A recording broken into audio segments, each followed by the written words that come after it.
Welcome to Sell the Greatness podcast. I'd like to introduce our regular host, Mr. Stephen Running. A little bit about Stephen Running. He is the owner of several companies. His main company is Deidre Moray. He has spent over 30 years helping entrepreneurs and CEOs and their small, medium-sized companies for hyper-growth companies to hire superior workforces.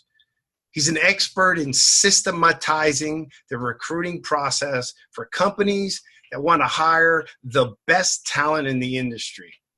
Now, if you're struggling to locate and secure top talent and rare specialized professionals, Stephen Running and his team at Deidre Moray can help you design and build a system that will identify and secure the right people for your organization for the extended future. Welcome, Steve. How are you? I'm doing terrific, Victor. Good to hear from you. Good to hear from you, and I appreciate it, and us for continuing and being a continued regular guest on our podcast, Sell to Greatness. Steve, I wanted to ask you some questions with your many years of sales training, experience, entrepreneurship. One of the things that we're looking at with companies is, how do you feel about a structured, formalized, consistent sales development training versus ad hoc training, or the lack of sales training for sales people in B2B companies?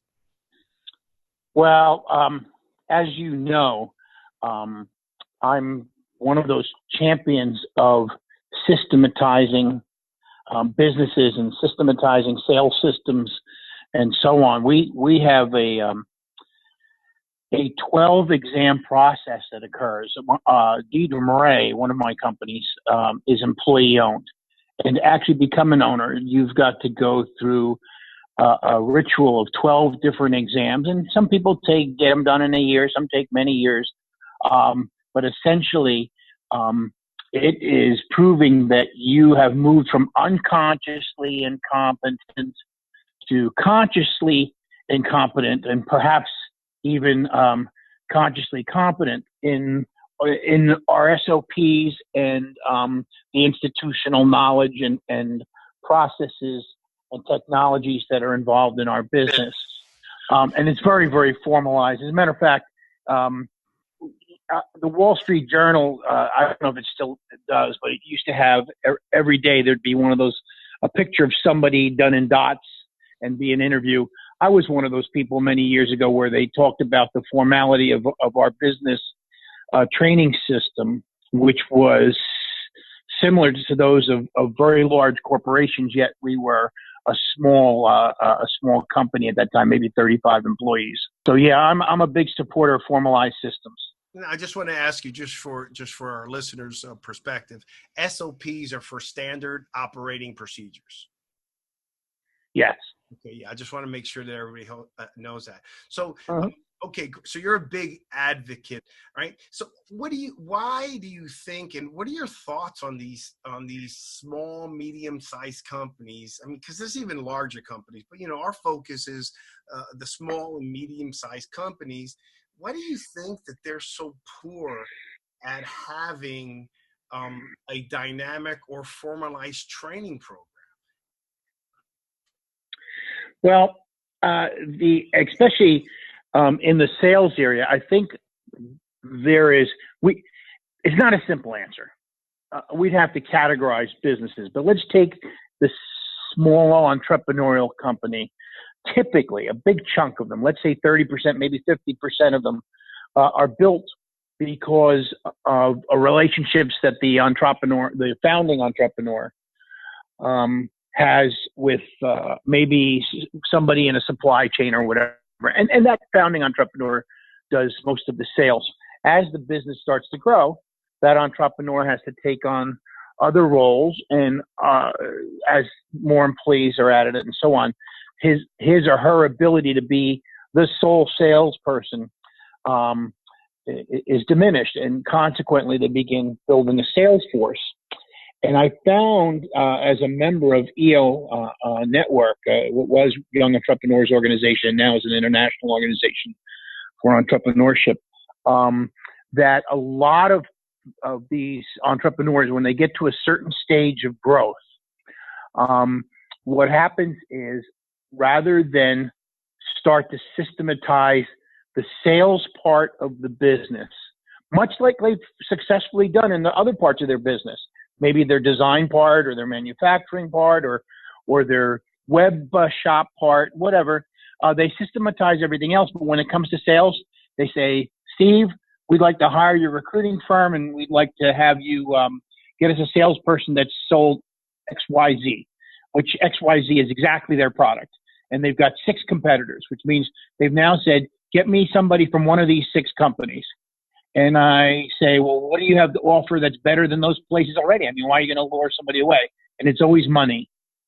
So they're going to pull the salesperson away by offering more money. And then when they pull that person away and their competitor wants them back, how are they going to pull them back? Offer more money. And you get into this thing about nothing proprietary about your sales process, and consequently, you're buying your sales.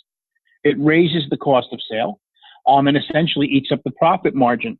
And that's the formula a large amount of entrepreneurs and small company owners, proprietors use or think about their sales process, as opposed to saying, I need to develop something proprietary about my sales system, just like I developed something proprietary about my manufacturing system, or proprietary about my product, or proprietary about the channel that I work in, or proprietary about the service. I mean, building a company is about having some value, providing some value that your competitors can't. It always comes down to something proprietary. And consequently, when they get to the sales part, because it's foreign to them, they don't see it as a unique part of their business, or as part of their business as something that could be unique. They don't treat it the same way as they've treated their other systems. And consequently, they think they could just go buy a salesman. They can go buy sales through buying their competitor's salesman. And while that might work temporarily, it's an expensive way to go. What I found, one of my aha moments of starting this company, it's my 5th company, was realizing that, what did you call it? Founding entrepreneurs don't know how to sell. They don't know the sales processes. So I was surprised, because I thought every entrepreneur knew how to sell. And statistically, it shows that before you hire a salesperson, you need to sell at least $1 million in sales. So then it can be done. And then you start hiring your sales teams, right? But the problem is that the entrepreneur who may be an engineer or has the innovation or the technology or the product doesn't know how to manage, hire, or scale a sales team. When I was talking to you and you made a comment about proprietary, I think you could design a sales process that's customized to the company. Having an outside objective person knowing the sales methodologies and skills, right, adds a lot more value. And what happens is the entrepreneur who doesn't really know how to sell can't put together the collateral or the material to be able to have a proprietary selling training program. How well do you think frontline sales managers are trained in the areas of coaching, motivating, holding people accountable, and recruiting? Well, it depends what you define by a frontline sales manager. But often sales managers are just salespeople.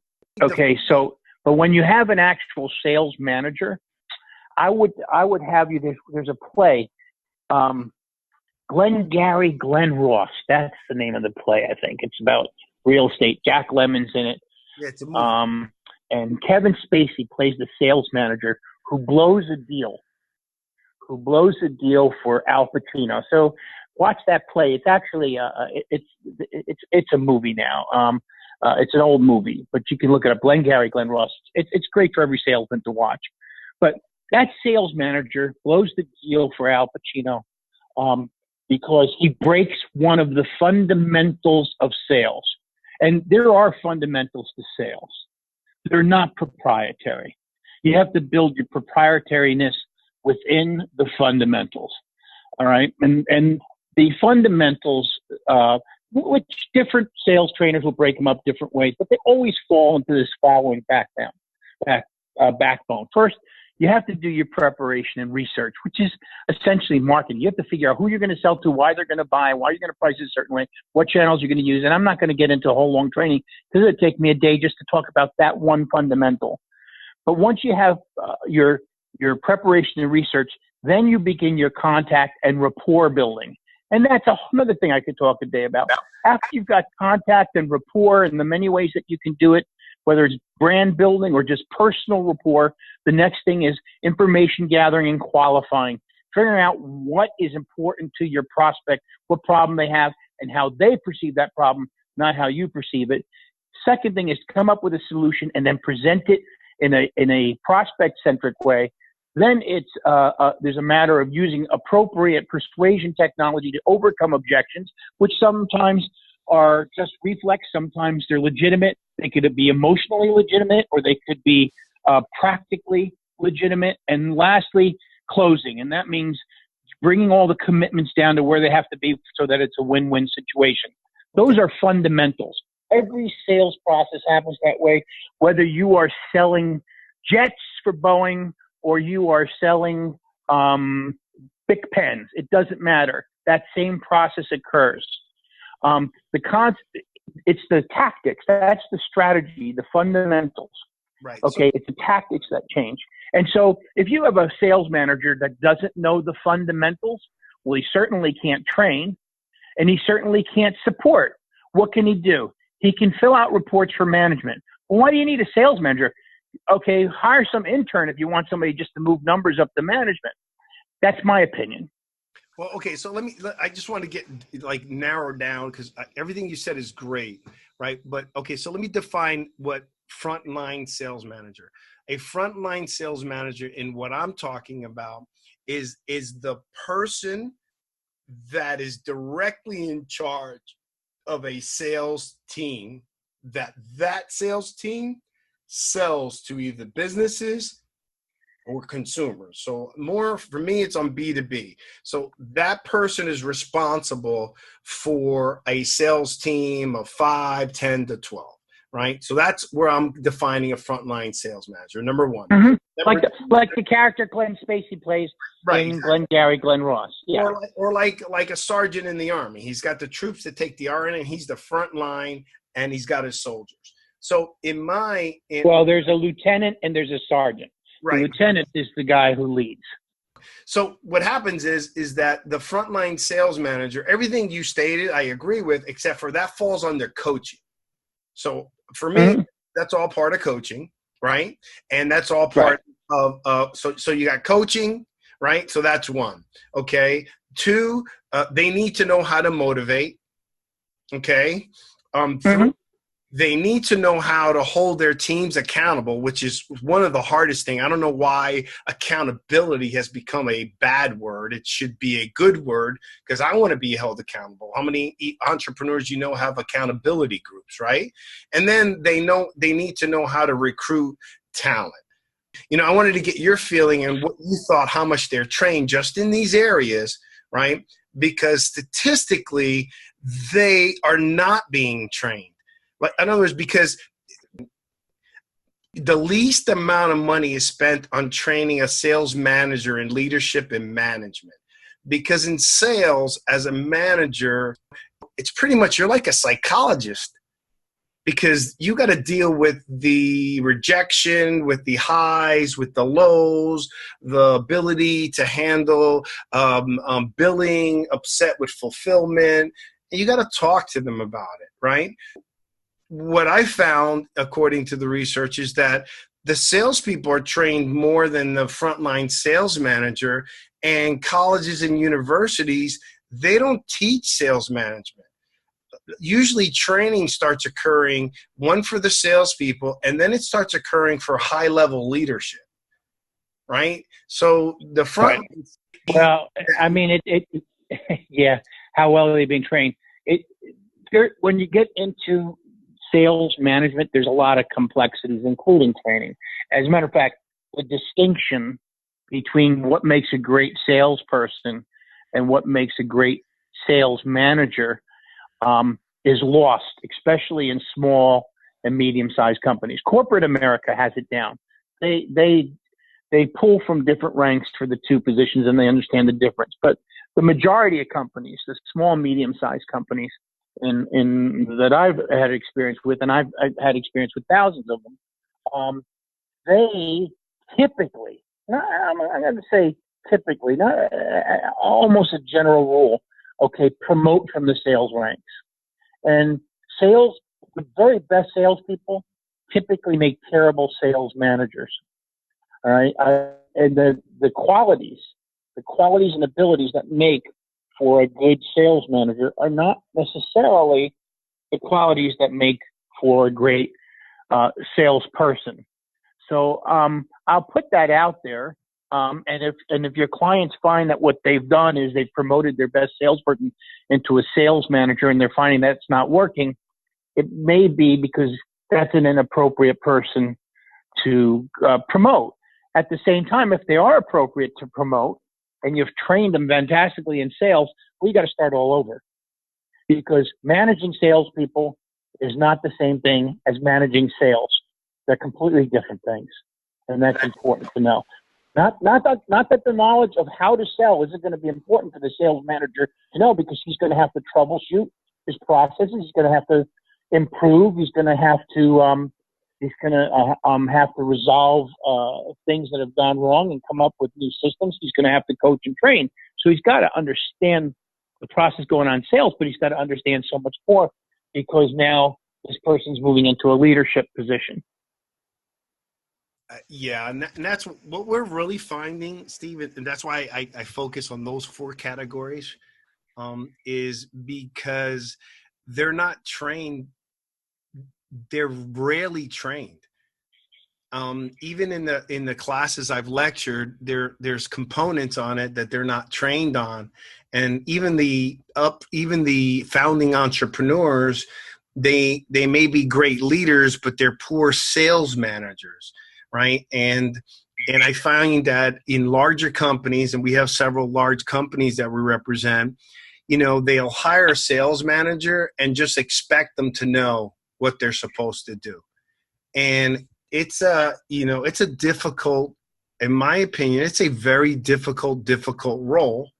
And it's one that should be focused on, because whether it's the sergeant or the lieutenant that is in charge of the soldiers to take the hill, if they're trained the least, those soldiers are going to shoot them.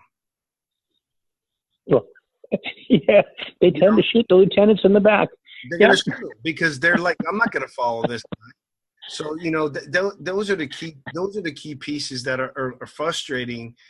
And then if they do internalized training, it's not consistent, and it's not dynamic, meaning it's not blended learning like you had said, with quizzes, being able to watch videos, being able to make sure you're retaining, breaking it up in pieces, and having consistency.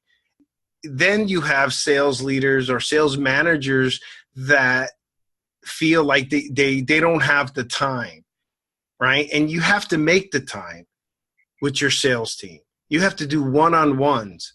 You have to have a weekly sales meeting. You have to have a pipeline meeting, right? You have to be accessible. So, bottom line, I just wanted to really get your perspective as someone who does a lot of training in your company. And the beauty that I have accessible, our company today, is that we got the tools that I wish I had a long time ago. And I had when I was with you at your company, but even then, it's not what we have today.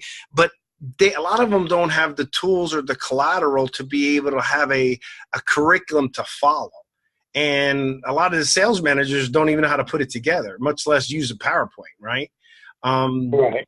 And that's where, I believe in, if you want to work on something proprietary, that's fine. But look for external sources because they're going to have all that material prepared for you. We use lots of material from the outside.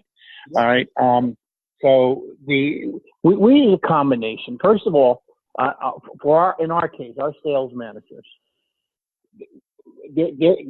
their key things to do are one, to keep salespeople focused on the measurements that matter. All right. And what does that mean? There are different parts of sales activities, the things that lead to a sales that, depending on your sales process, it'll be different from one to one, but they can be measured in the form of ratios, and you can predict them. And when people miss the predictions, they're heading in the wrong direction. If they're hitting their predicted numbers, and I'm not talking about final sales. If you're just measuring revenue, if you're just measuring sales, you haven't got a sales system. All right. You got to measure the steps. And as a matter of fact, when we have people, spending too much time focusing on the close, I try to, as a matter of fact, our managers try to focus them on much lower in the process, statistics much lower in the process, because they are more critical and more fundamental to the process. Not only that, but the ratios that you can improve more dramatically, and the sales process is linear, and consequently, any place I can improve a ratio by 100%, I improve my sales by 100%. And I can't make a person 100% better at closing, but I can make them 100% better, if not 1,000% better at picking which prospects to call. So same path, same business path. Okay. But, some places I can improve the ratios much more dramatically. And in the end, since it's a linear process, the math, if you double a ratio, you double the revenue. So why not work on the ratios that are the easiest? And so consequently, you have to know your process so you can know which ratios to work on, which activities are more important to measure, and which activities your manager should be focusing your salespeople on. All right.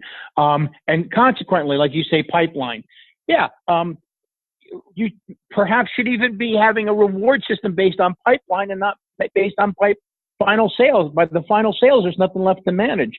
When you get down into the lower steps of the business process, you can start troubleshooting. That's where you can make improvements. So sales managers should be figuring out where are the measurable steps, the measurable activities, and then they should be predicting outcomes. And then when outcomes are reached, saying, okay, how can we increase this outcome?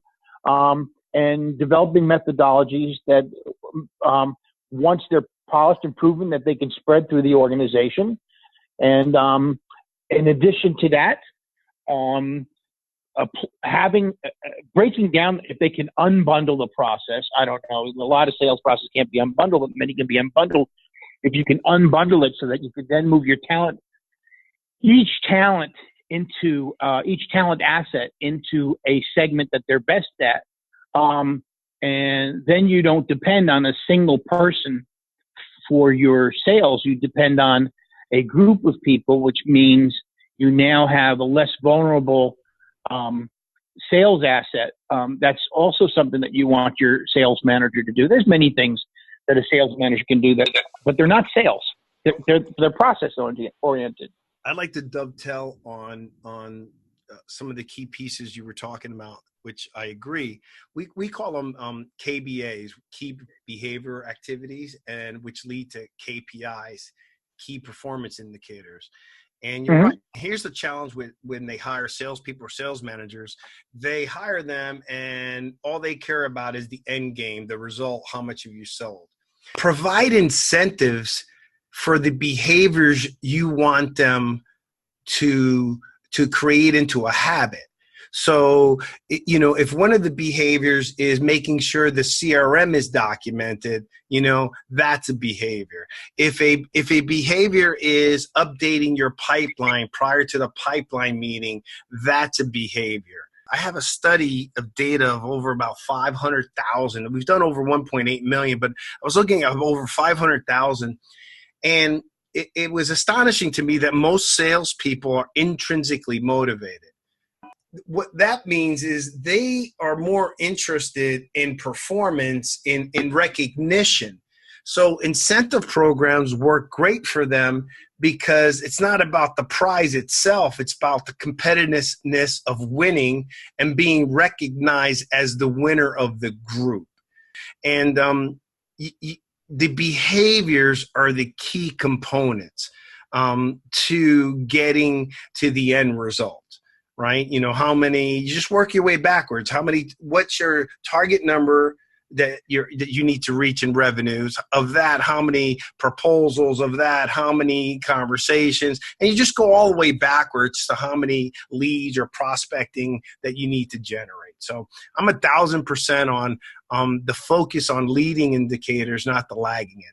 So I know that I learned a lot being with you, of watching those biographies, those videos, success tapes, and then utilizing the key proprietary information that you have. So, well, your customers probably I don't want to get too far from a point that you made. Another way of illustrating one of the points you made just a moment ago is simply this. Let's imagine that one of your clients is in manufacturing and they manufacture widgets. All right.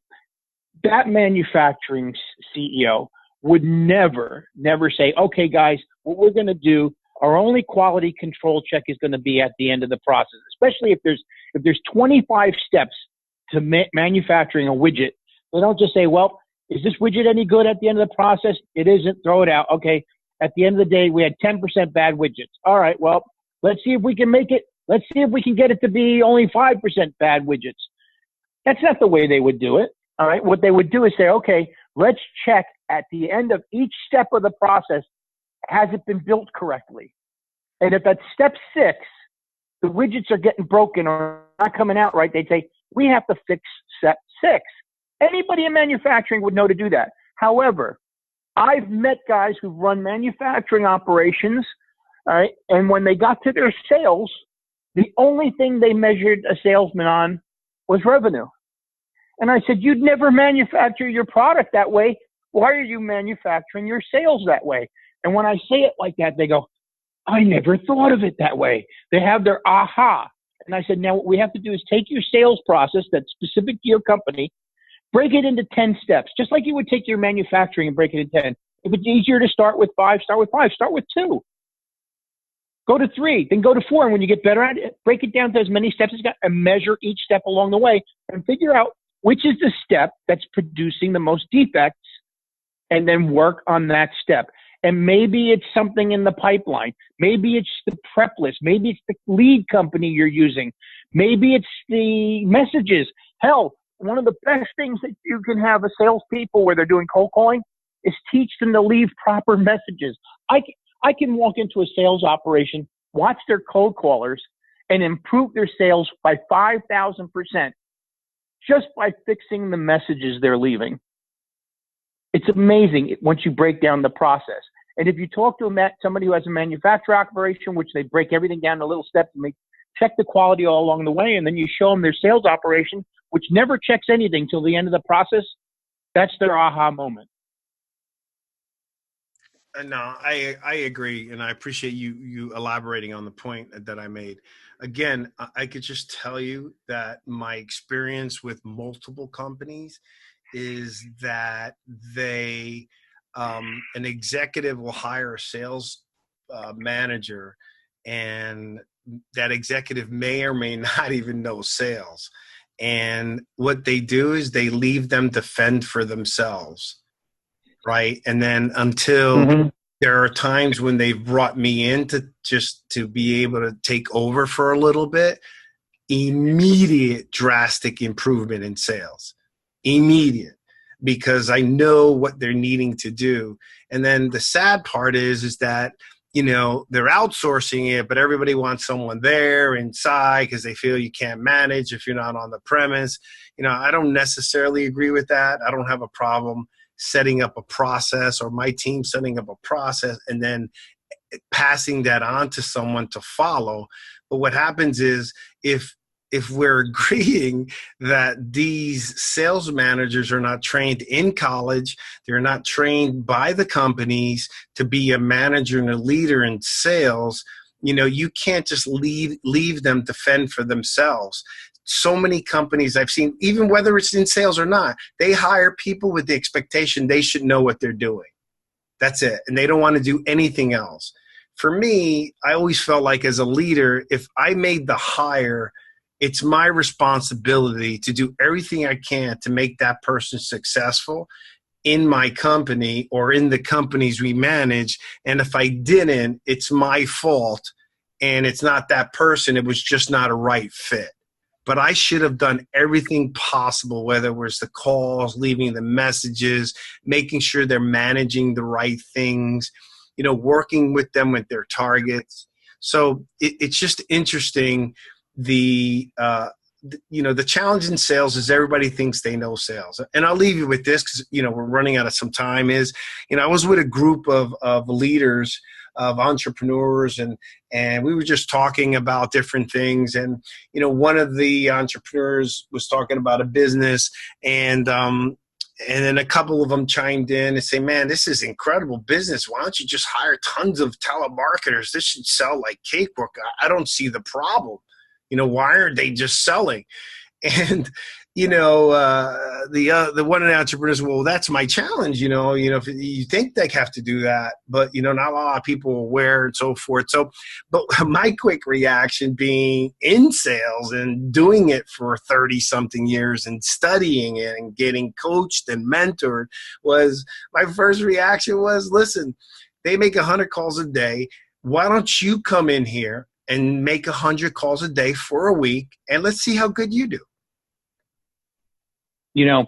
A lot of these young entrepreneurs come in thinking they're going to sell things using the internet and eliminate salespeople. But I will tell you something, because I'm a business owner and in many databases, I get cold called as the CEO of a company by Google salespeople, by LinkedIn salespeople, and by Indeed salespeople on a regular basis, sometimes multiple times a week. All right. That means that some of the biggest names on the internet are selling using human beings doing cold calls. All right. So for those entrepreneurs who think, oh, well, I don't need salespeople because I'm going to sell on the internet, well, better take a look at Google, because they got billions of dollars and they've got a cold calling room calling me. Look at LinkedIn, all right, and look at Indeed. All right. LinkedIn, I believe, is Microsoft bought LinkedIn. So they're all using human beings on the telephone calling. I don't know whether those salespeople are doing a great job or not. All right. But clearly, even though they have command of the internet, they're needing salespeople to call on the telephone to do their sales.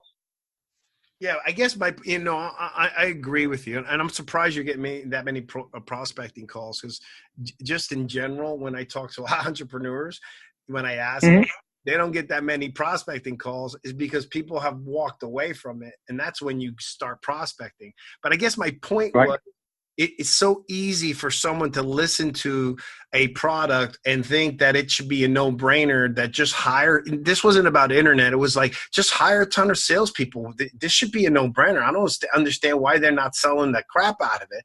And my whole point was, if it's that easy, do it yourself. Let's see what you can do. And I was being facetious, because nothing's that easy. And if you're hiring a salesperson, they can handle the calls and the rejection better than any entrepreneur that doesn't do it on a daily basis. So, I guess my point was, I challenged the person and then they got quiet, but it goes to I learned this a long time ago. You put 10 people in a room and you ask them about sales and what they think about sales, and pretty much all 10 of them will have a comment, a thought, a suggestion. You put the same 10 people in a room and you start talking about technology, you won't have 100% of them having an opinion. And the issue is because they're consumers and they think that they know it, but if you can't do it with volume, right, and learning, it's not as easy. I don't care what it is. It's not as easy as you think. You have the rare anomalies like like Apple and so forth, or that have the marketing, but those are far and few between that are innovative companies. So, long story short, the key focus I'd like to end this podcast is, the leadership management training front line, the person who is directly in charge of the people that are doing the sales need to be coached and trained on management and leadership, period. And yes, statistically, they keep hiring their top salesperson to be a sales manager, and that actually hurts them. But regardless of who you put in that position, they need to be trained. I don't care where they come from. They need to be trained. Most of them do not follow best practices. Well, you are a big football fan, as I know. I don't follow football as much as I did when I was a younger man. I was actually a fan of the Dallas Cowboys a long time ago. When Tom Landry was in charge. But traitor, Giants. That was a long time ago. But I would venture to say, even today, every quarterback, even the greatest, have a coach or two. All right. And if the greatest quarterback can have a coach, then I would think that a sales manager at some 500 employee company should have a coach or two. Well, imagine, Steve, they have a quarterback coach for the team they're playing for. But in addition, they have one or two coaches that are external from the team. So if you get a chance, a great book, you've always made great suggestion on books. You need to read a book by Tim Grover. It's called Relentless. It's phenomenal. Hold on, let me write that down. Tim Grover, Relentless. Yes. Grover, Relentless. Excellent. I will read that. Yeah. So, I want to, everyone, thank you again. And, we are, we're going to be on a regular basis and talking about different topics. And please, if you have any topic you'd like to bring up, we'd like to have. But again, thank you for being a part of our podcast, Sell to Greatness. Steve Running from Deidre Moray. So I really appreciate it. And we will talk soon. And thank you for such great insight as always. You're very welcome, Victor. Good luck with your endeavors. Talk to you in the future. Got it. Have a great evening. Bye-bye.